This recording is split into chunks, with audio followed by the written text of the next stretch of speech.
So redistricting has been a hot topic in Springfield. We said the other day that it's kind of sucked all the air out from the state capitol, and so much of what we've heard have been politicians yakking and talking points. So we wanted to talk to somebody from the outside who has a really good view, good perspective on this, and an organization that has been involved in trying to reform some of this redistricting process. So we're happy to have Madeline Doubek from Change Illinois. Madeline, for those that don't know you and your background in policy and in literally better government, uh, tell us about you. You know, your background in journalism, and then what Change Illinois does. Sure. So Change Illinois is a nonpartisan nonprofit. Change is actually an acronym for the Coalition for Honest and New Government Ethics. It's been around for about a dozen years, and it educates, engages, and activates people around improving ethics and efficiency in government and elections in Illinois. I've been with the organization since 2019. Before that, I spent a couple of years as director of policy at the Better Government Association. And before that, I spent more years than I like to count as a journalist, mostly at the Daily Herald, but also running a website called Reboot Illinois. We miss Reboot, and I appreciate your work on those things over the years. And obviously, folks in the suburbs recognize the byline at least. So let's talk about redistricting. You know, this sounds like such a technical process to people who aren't particularly involved, or at least aren't the insiders or people who live on this stuff like losers like us do. But why does it matter? I mean, you know, I'm sure the cynic out there will say, well, it's one politician for another. You know, does it really matter who my state rep or state senator is? So why does this matter? Why should people care? Well, people should care because it really is forming the foundation of our democracy. It really comes down to power and who gets it, who keeps it, and their ability to keep it. And it frankly also, you know, is about whether you're going to actually have your voice heard and counted every time you go to the ballot box. So when partisan gerrymandering occurs in Illinois, as it historically has, no matter which party controls the process. Lately, it's been Democrats, but I covered a remap back in the 1990s when it was Republicans in control. What tends to happen is that incumbents are protected. And as a result, we have a situation in Illinois where we don't have competitive elections. This gerrymandering contributes to that. It's not entirely because of that, but it contributes to it. So most of our recent elections, nearly half of the state rep and state senate races have been literally uncontested. There is only one candidate on the ballot. And when you factor in competitive races where there are two candidates, but it's more than a landslide margin of victory, so that candidate really isn't all that competitive, that percentage jumps up to 80%. But let's be real though, we can't draw 118 competitive House districts. I mean, no, of course not. There aren't Republican voters in Lawndale, and there aren't Democrat voters in Metropolis or my home county in Iroquois, where, you know, Donald Trump got 75% of the vote. There aren't enough Democrats in those areas, Republicans in the city, to make 118 50-50 districts. So how do we actually go about making the most competitive districts possible?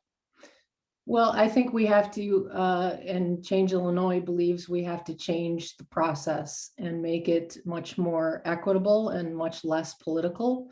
And if we do that, that's going to restore people's faith and trust in the process. And hopefully it will prompt more people to want to run and create more competitive races.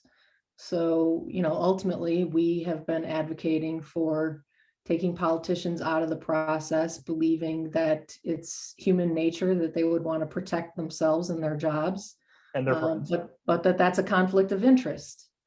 And so ethically, we would think it is better to have an independent commission. Of course, somebody's going to appoint those commissioners and select those commissioners. So there's never going to be a perfect process, but we have seen momentum for this across the country, and evidence that when it has been put in practice in the proper way, more people of color have been elected in California, for example, and it doesn't cause necessarily a dramatic shift in power. After the 2010 census, when California implemented its commission, the percentage of Democrats in the majority actually increased by a point or two. I think that's the thing is Illinois is still a blue state. Democrats outnumber Republicans in the state statewide. Then, so Republicans, even as they complain about the process, maybe they won't say it publicly, but we're not assuming that even a completely independent map would mean this flips to some Democratic supermajority to Republican majority. No, you can't, you can't change people's eye color or skin color, right?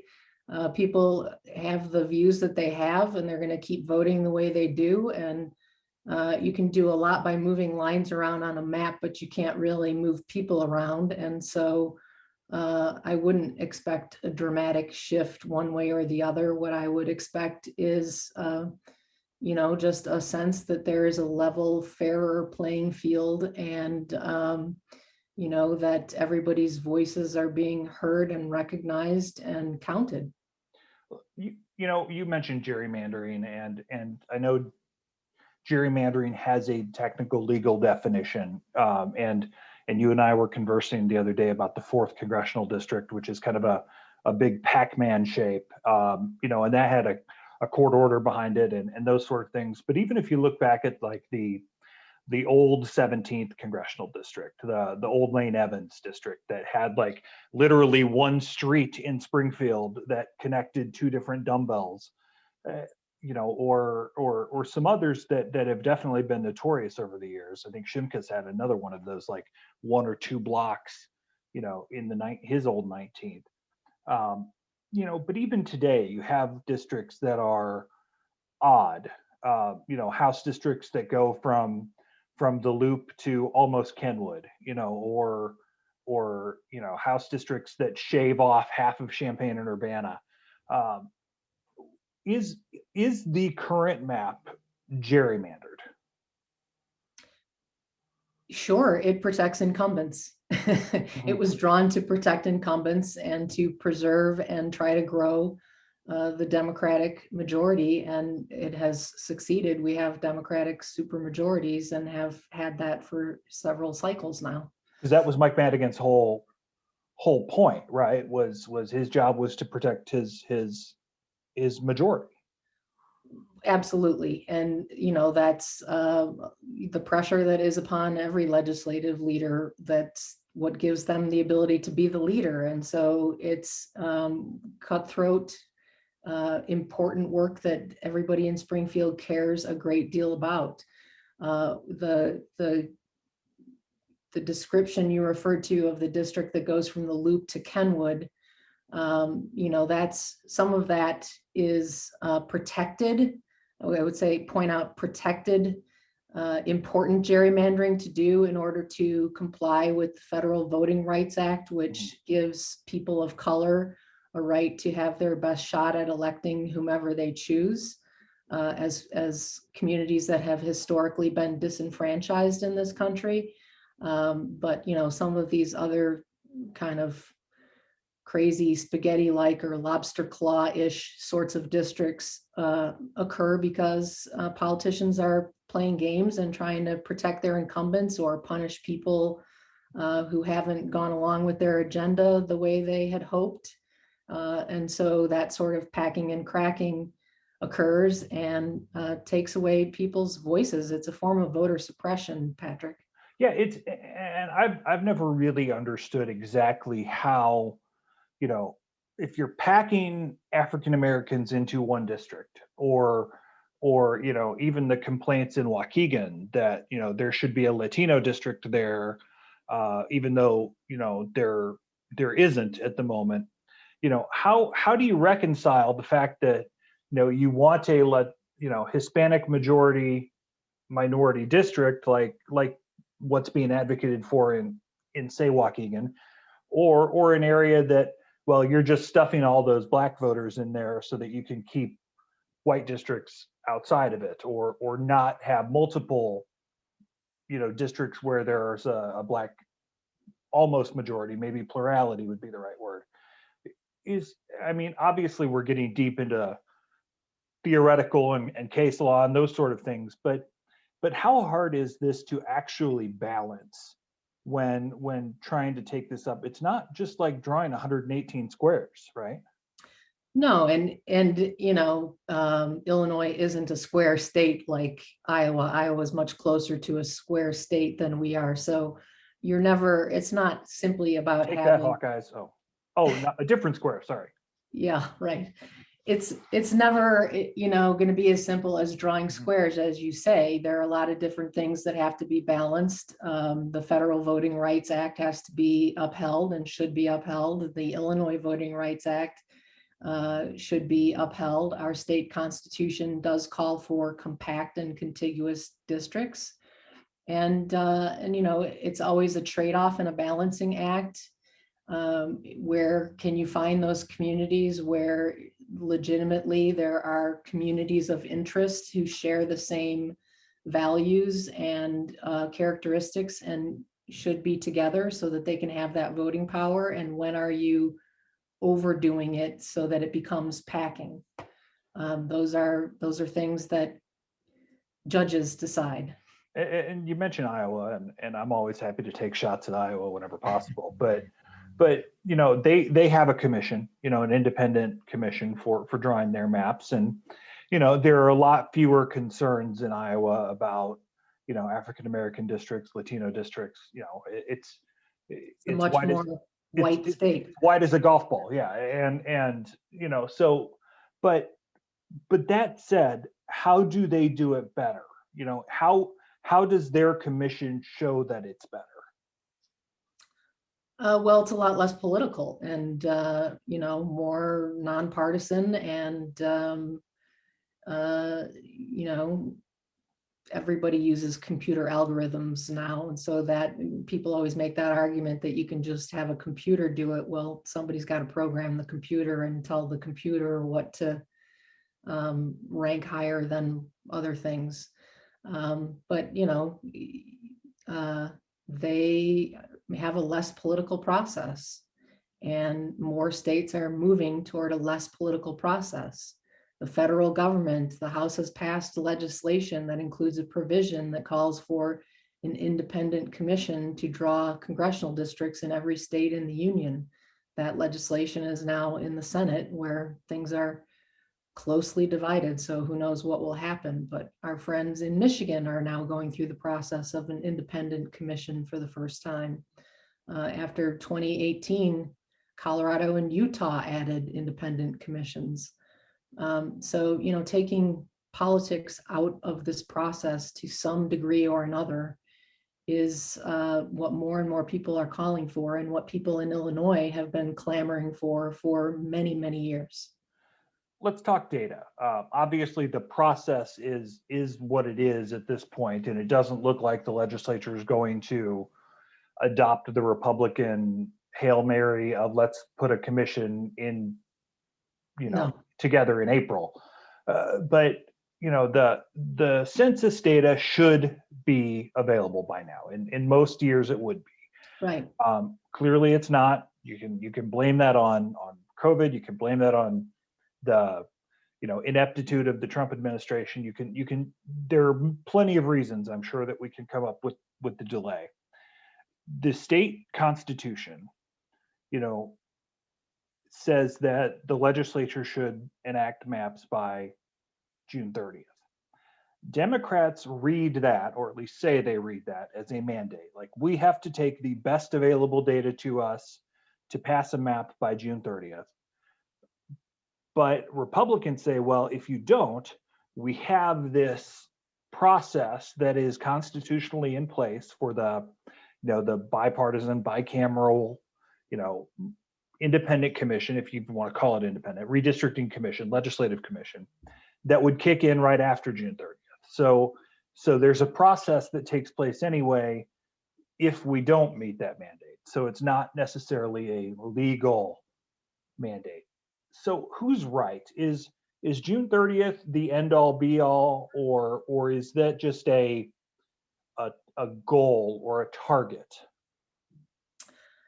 Patrick, neither of them is right. Who's right is the National Conference of State Legislatures, who has testified at both in front of the House and the Senate committees on redistricting, and has said you have several options available to you, and one of them is to seek a court order to set aside these deadlines so that you can wait for the census data, which the state spent more than $30 million to make sure that we had a full, complete, and accurate a census count as possible. So why would we not wait for that full, accurate, complete census data that has historically been used to draw maps? It's not hard, right, to do that. I mean, the judge would push back the date or vacate, and all the legislature then would have to do is pass a bill pushing back the 2022 primary cycle. Primary, right. Which would be, you can take petition filing from November and to February. It's not that big of a deal in the end of things. So why aren't we? Does it go back to what Jim Durkin argued on Wednesday, is Democrats want to keep absolute power absolutely?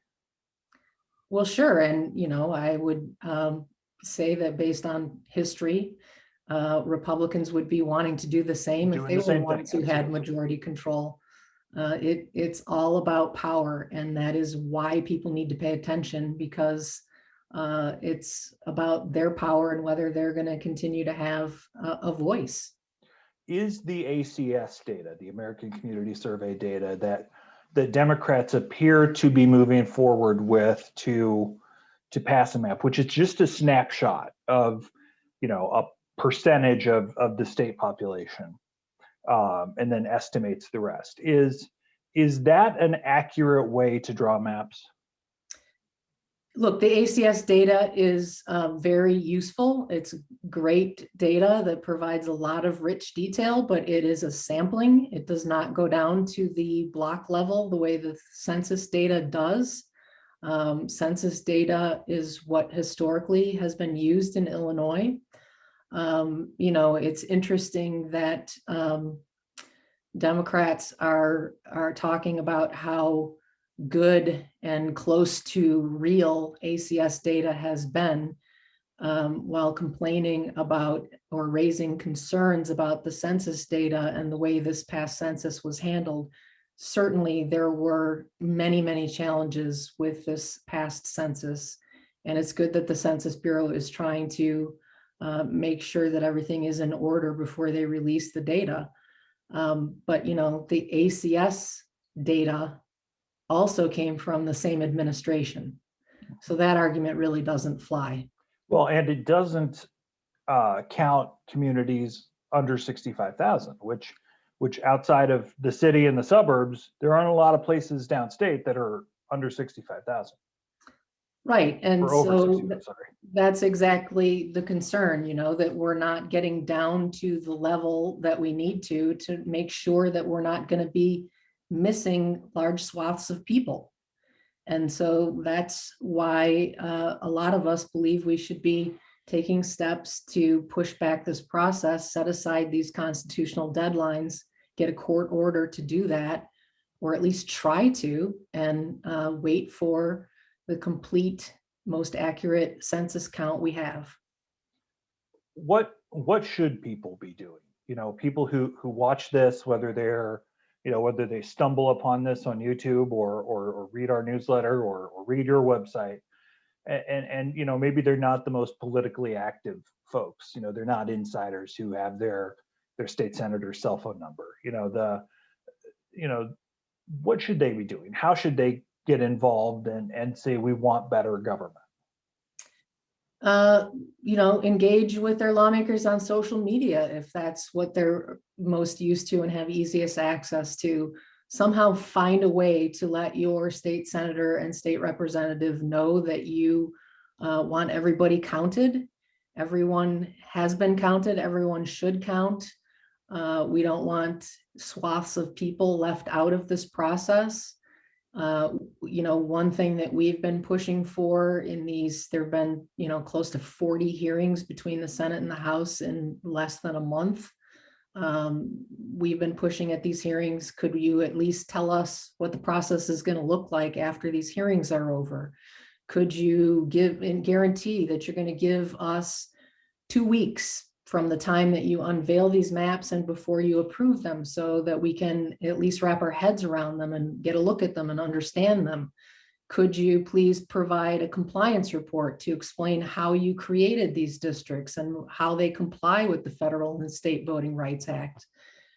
Ask for your lawmakers to at least make this current process, whichever way it goes, more transparent and more accountable.